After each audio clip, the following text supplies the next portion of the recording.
चिनूची मस्ती अजून वाढावी, तो अजून जास्त ॲक्टिव्ह व्हावा म्हणून हा छोटासा केलेला बदल आहे त्याच्या आहारामध्ये.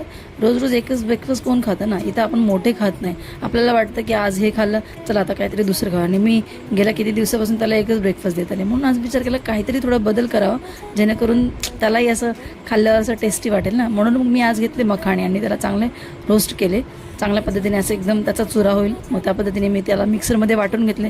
त्यात 2 बदाम जे मी रात्री भिजवले होते, 1 खजूर, 2 अक्रोड आणि मग चिक्कू. हा चिक्कू शेक बनवायचा विचार केला मी. त्यामध्ये दूध टाकलं थोडंसं आणि त्याला वाटलं. हे बघा याचं चाललं आहे, मम्मी मला दे मी करतो.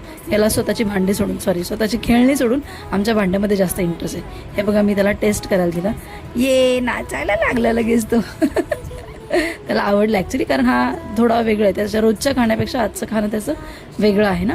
आज जो खाऊ देते मी त्याला तो, तर मग इथे काय आता चांगलं खाऊ खाल्लं, थोडं पौष्टिक झालं तर थोडी एनर्जी आली ना. डायरेक्ट आम्ही टपात पोचलो. आता आम्ही आजीबरोबर चाललो कपडे धुवायला, आजीने उतरून त्याला ठेवलं टपात. आज भाजीमध्ये मी 2 भाज्या केल्या होत्या, एक होती गवार आणि दुसरी म्हणजे टोमॅटोची चटणी. टोमॅटोची चटणी सहज बनवली, टोमॅटो जास्त होते, म्हटलं चला बनवूया.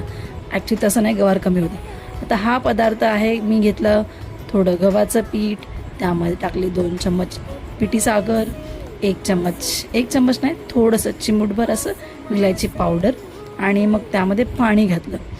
तर थोडं गोड खायची इच्छा झाली. गोड होतं घरात, पण म्हटलं आता हे पण जरा आईकडे खात होते, इकडे बनवलं नाही कधी.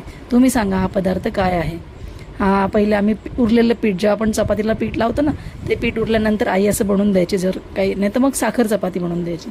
इथे आम्हाला एंटरटेनसाठी नाही म्हटलं तरी टी व्ही चालू होऊन जातो चुकीने, का तर बाकीच्यांना बघायचं असतं आणि ह्यामध्ये जातो. काय लाडोबाचे लाड पुरवायला मोकळे आम्ही.